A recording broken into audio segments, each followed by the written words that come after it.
श्री वैष्णवे नमः। जय श्री हरि, जय माता लक्ष्मी। नमस्कार भक्तों, आज हम इस वीडियो में रमा एकादशी व्रत कथा और भगवान की पूजन विधि का वर्णन करते हैं। तो आइए भक्तों, धर्मराज युधिष्ठिर बोले कि हे भगवान, अब आप मुझे कार्तिक मास की कृष्ण पक्ष की एकादशी की कथा सुनाइए। इस एकादशी का क्या नाम है तथा इसमें कौन कौन सा फल मिलता है, ये सब विस्तार पूर्वक कहिए। श्री कृष्ण भगवान बोले कि हे राजन, कार्तिक मास की कृष्ण पक्ष की एकादशी का नाम रमा है। इसके व्रत से समस्त पाप नष्ट हो जाते हैं। इसकी कथा इस प्रकार है। प्राचीन काल में मुसुकन नाम का एक राजा राज्य करता था।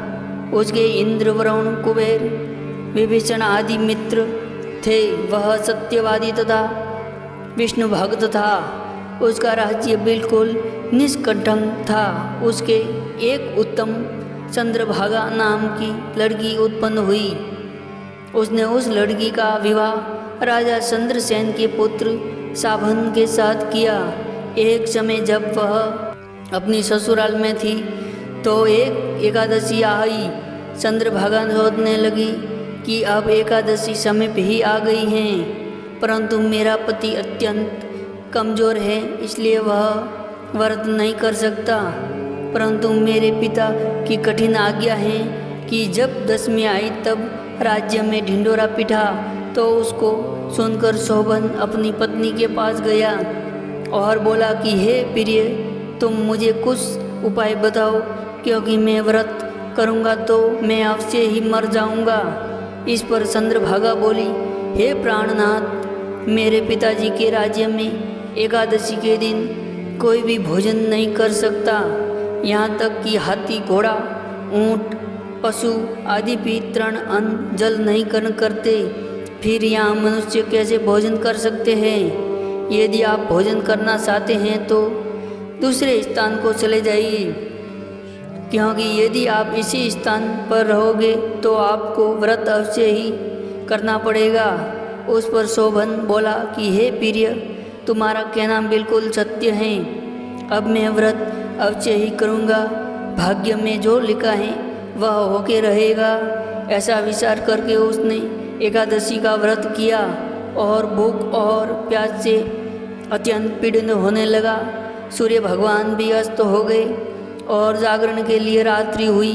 वह रात्रि शोभन को दुख देने वाली थी।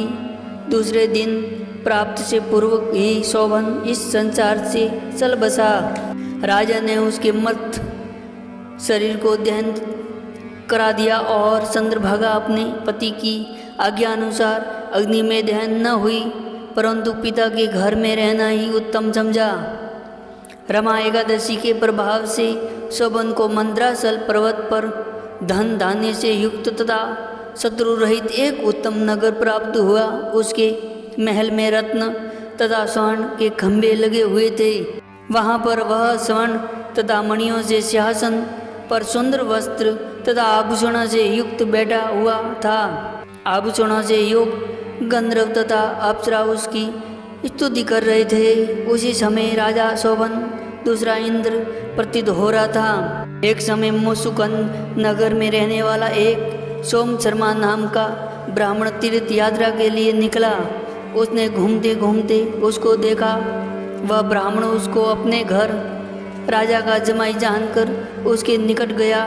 राजा शोभन ब्राह्मण को देख आसन से उठ खड़ा हुआ और अपने ससुर तथा स्त्री चंद्रभागा की कुशलता पूछने लगा। सोम शर्मा ब्राह्मण बोला कि हे राजन, हमारा राजा कुशल है तथा आपकी पत्नी चंद्रभागा भी कुशल हैं। अब मैं आपका वरदान बतलाइए। मुझे ये बड़ा आश्चर्य है कि ऐसा विचित्र और सुंदर नगर जिसको न तो मैंने कभी सुना है और न कभी देखा है, आपको किस प्रकार प्राप्त हुआ? शोभन बोला कि हे देव, ये सब कार्तिक मास की कृष्ण पक्ष की रमा एकादशी के व्रत का प्रभाव है। इसी से मुझे यह अनुपम नगर प्राप्त हुआ है, परंतु ये अध्रुव है। इस पर ब्राह्मण बोला कि हे राजन ये अध्रुव क्यों हैं और ध्रुव किस प्रकार हो सकता है, तो आप मुझे बतलाइए, मैं आपके कहे अनुसार ही करूँगा, आप इसमें बिल्कुल झूठ न समझे। शोभन बोला कि हे ब्राह्मण देव, मैंने अश्रद्धा पूर्वक व्रत किया था, उसके प्रभाव से मुझे ये नगर प्राप्त हुआ है, इसलिए मैं इसे अध्रुव मानता हूँ। यदि तुम इस वृत्तांत को राजा मुस्कुन की पुत्री चंद्रभागा से कहोगे तो वह उसको ध्रुव बना सकती है।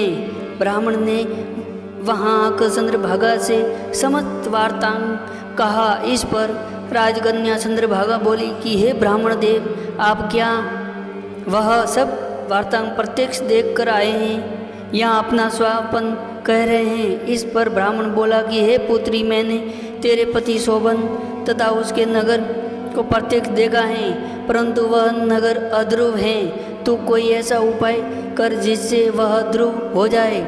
इस पर चंद्रभागा बोली कि हे महाराज, आप मुझे इस नगर में ले चलिए, मैं अपने पति को देखना चाहती हूँ। मैं अपने व्रत के प्रभाव से इस नगर को ध्रुव बना लूँगी। चंद्रभागा के वचनों को सुनकर वह ब्राह्मण मंदराचल पर्वत पर के पास वामदेव के आश्रम को ले गया। वामदेव ने उसकी कथा को सुनकर चंद्रभागा का मंत्रों से अभिषेक किया। चंद्रभागा मंत्रों तथा व्रत के प्रभाव से दिव्य देह धारण करके पति के पास चली गई। शोभन ने अपनी स्त्री चंद्रभागा को देखकर प्रसन्नतापूर्वक उसे वाम अंग में बैठाया। चंद्रभागा बोली कि हे प्राणनाथ, अब आप मेरे पुण्य को सुनिए। जब मैं अपने पिता के घर 8 वर्ष की थी, तब ही से मैं सवेदी एकादशी का व्रत करने लगी हूँ। उन्हीं व्रतों के प्रभाव से आपका ये नगर ध्रुव हो जाएगा और समस्त कर्मों से युक्त होकर प्रलय के अंत तक रहेगा।